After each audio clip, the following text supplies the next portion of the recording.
I bought my parents a seaside house for their anniversary, then my sister moved in and claimed it.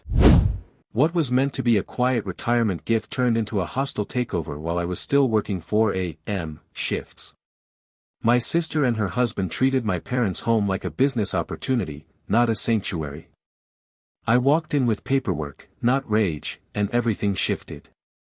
Hi, I'm Thomas, 37. I bought my parents a $425,000 seaside house as a gift for their 50th anniversary, and that's when my family did something I will never, ever forgive. It started with silence. Not the quiet kind that feels like peace, but the kind that hangs too long after someone says something awful. I walked into the house I'd bought, the one with the white deck and sea air that smells like rest, and my mom was holding a dish towel like a surrender flag. My dad was sitting in a chair like someone had pulled the bones out of him. I heard cartoons in the background, a dog barking, and laughter that did not belong in my parents' brand new living room. Then I heard it.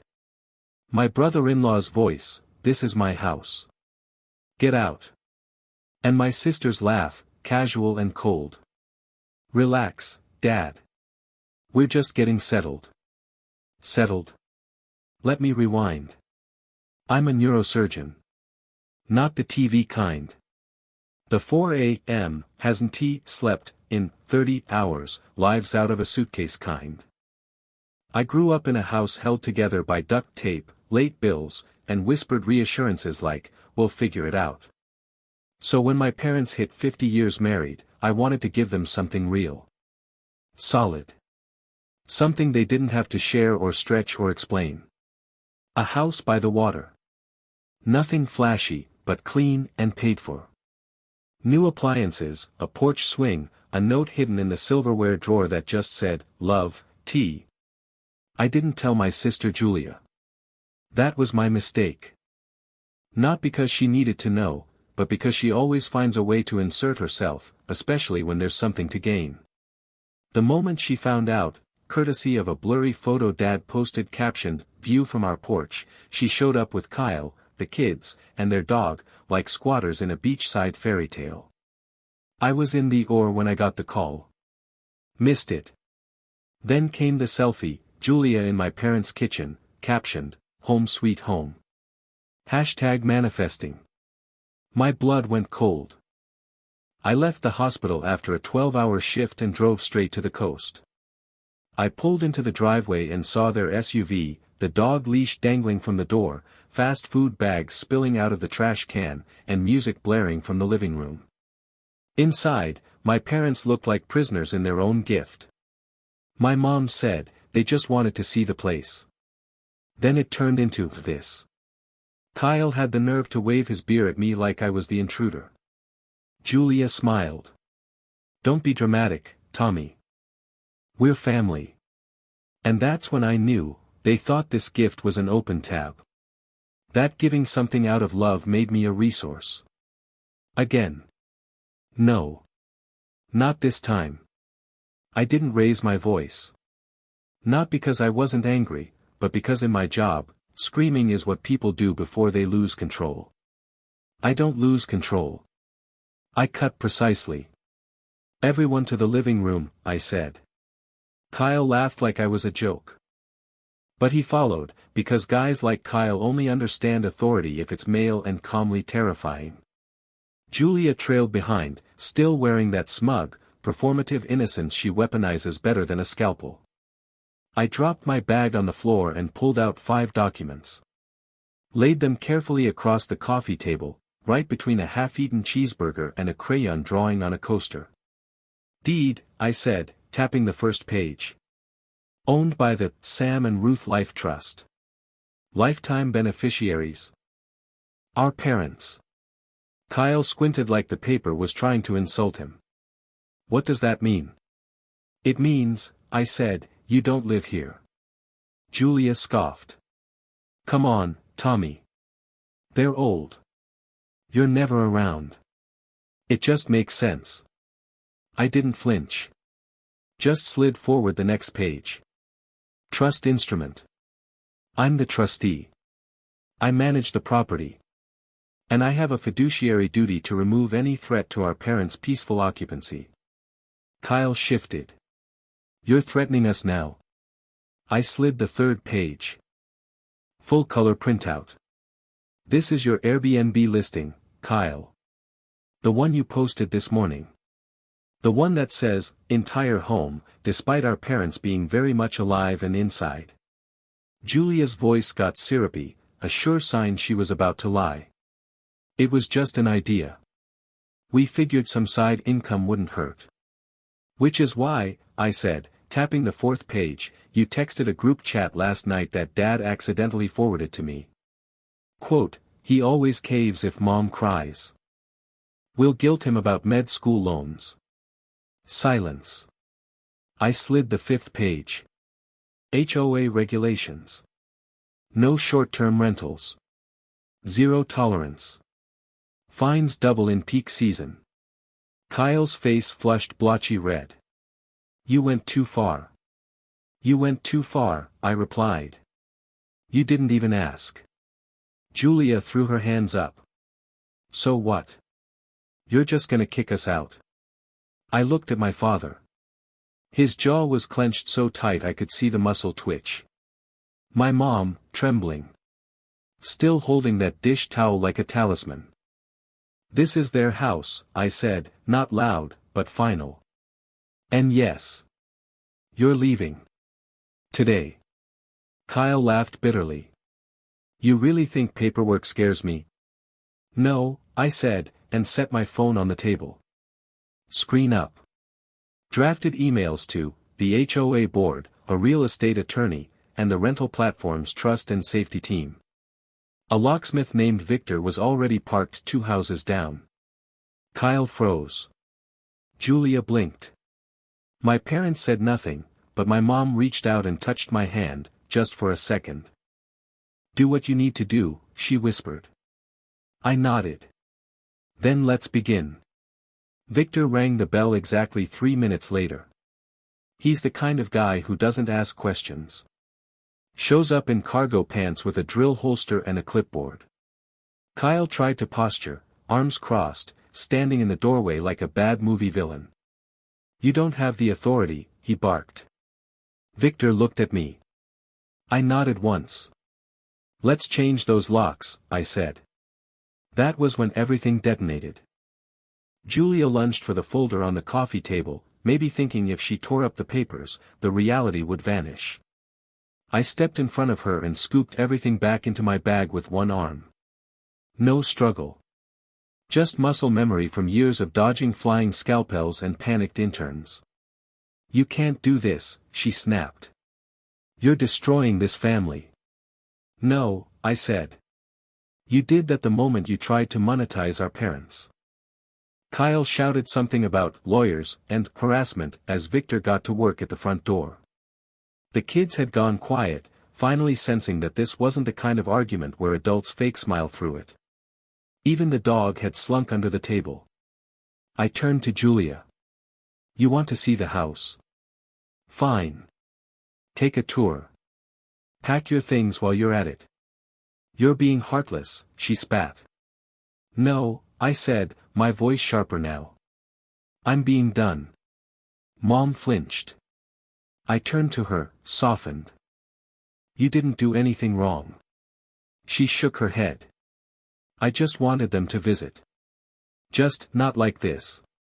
Kyle wasn't done. You think you can stop us? You think your trust paperwork makes you better than us? I didn't answer him. I turned to Dad. Do you want them to leave? He stared at the floor for a long time. Then he looked up, eyes wet but clear, and nodded. Yes. That's when everything changed. Because for the first time in years, my father chose himself. Kyle cursed and stormed out to the driveway, yelling into his phone, probably calling the one cousin he knows who once passed the bar. Julia tried to guilt Mom one last time. He's ruining everything, can't you see? But Mom just quietly said, no, Julia. You did that. 3 hours. That's how long it took to extract them. 3 hours of slammed drawers, passive-aggressive sighs, and a truly embarrassing meltdown from Kyle when he realized the new keypad lock didn't accept his key. I programmed it to a code Dad chose himself, the numbers from their wedding date. When they finally pulled out of the driveway, tires squealing like that would undo anything, I felt something unfamiliar, quiet. But not the bad kind. Not the heavy kind. The house, for the first time, felt like theirs again. And for the first time, I wasn't the fixer. I was the boundary. The next morning, I woke up early in the little guest room with the sound of waves pushing against the shore like breath. I padded into the kitchen where Mom was already steeping tea and Dad was poking around the junk drawer like he didn't want to sit still just yet. Nobody said Julia's name. Instead, Mom smiled weakly and said, "I burned the toast." Dad added, "The coffee tastes like cardboard." We laughed. Not loud, but real. That's when I noticed something. Mom had rearranged the living room throw pillows.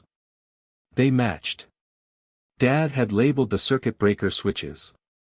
And someone had stuck a handwritten note to the fridge, "Welcome home." I'd left a copy of the trust and the HOA documents in a drawer labeled boring but important, printed a sheet with the new lock code in 36-point font so Dad wouldn't squint. I even installed a porch camera with a cheerful chime that sounded like a wind chime, because if anyone was going to approach my parents again with a scheme, they'd be recorded and serenaded. Then the messages started. First, Julia's post, a photo of my car in the driveway captioned "Some people think money equals love. LOL. Then a DM from Kyle, "Cease and desist, Dr. $. Then a PayPal request titled, "Emotional damages." Amount, $1,000. I didn't respond. Instead, I set up an auto-reply to any message about the house. All inquiries must go through the trustee. No entry is permitted. Further violations will be forwarded to the HOA and legal counsel. That afternoon, I drove into town and picked up a ridiculous pink flamingo lawn ornament. Set it right on the front porch. Dad laughed. Why? Because no scammer takes over a house with a flamingo. That night, Mom made lemon pasta. We ate on the deck with paper napkins and stories about things that had nothing to do with betrayal. She told me about the time she named a mouse Bernard in their first apartment. Dad talked about fixing a fence with duct tape and prayer. I watched their faces soften. I watched them remember how to breathe in a place that wasn't afraid. Around 9 p.m. I got a booking notification. Kyle had relisted the house on Airbnb from a second account, using a back porch photo and a different title, Seaside Cottage. I forwarded it to the platform. Attached the trust. The deed. The HOA rules. 10 minutes later, listing removed. User banned. I didn't feel victorious. I felt like a janitor cleaning up confetti after someone else's party. But then I got a text from Dad. Slept through the night. First time in months. Smells like toast and salt here. And one from Mom. Feet on the railing. Bright pink toes. I feel like a movie star. That felt like winning. By week 2, the full family fallout hit. Julia, in true Julia form, launched a digital PR campaign. First it was cryptic Instagram stories, "When money makes people cruel," over a black screen. Then came the guilt grenades, screenshots of my car, sarcastic captions like "Guess love comes with locks now." She even mailed my parents a letter starting with, "As your primary caregiver," which would have been hilarious if it weren't so aggressively false. Primary caregiver. The only thing she's ever consistently given them is stress hives. Kyle, meanwhile, started doing what Kyle does best, throwing tantrums on new platforms. He posted a meme of a $sign inside a syringe with the caption "Doctors get high on control." He tried relisting the house under a third account this time, called it Ocean's End Family Retreat. It got pulled in 5 minutes. I'd already set up alerts. I didn't argue. I didn't reply. I built walls. Boring, necessary, paperwork reinforced walls. Then, out of nowhere, a tiny shift.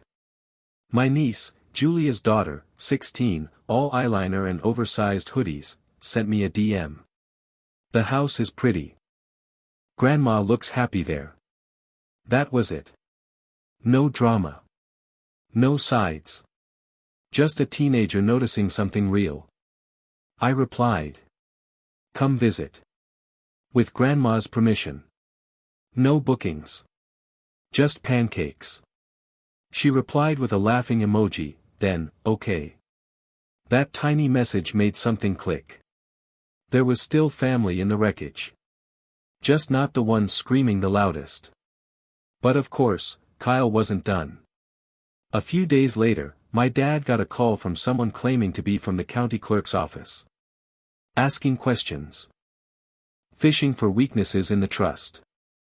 I made a single call to a contact I know from a med malpractice case I once assisted with, a guy who now works in county records. His response. Tell Kyle a tantrum doesn't beat a trust. We're not idiots. I smiled for the first time in hours. That same day, Julia called from a blocked number. I answered, mostly out of curiosity. She started with a whisper. Tommy, listen. We're behind. Kyle lost his contract. We might lose the apartment. The kids. I closed my eyes. There is a point where empathy becomes gasoline. Julia, I said, calmly. I will not discuss the house. So money matters more to you than family, she snapped, mask snapping right back into place. No, I said. Boundaries are how I stay family. I'm just not your bank anymore. Click. She hung up. And for once, the silence that followed wasn't scary. It was clean. It was the kind of quiet you get after you finally shut the door on a room full of smoke. This is the final part. 2 weekends later, I showed up unannounced. Not to catch anyone in the act, but because I missed the porch.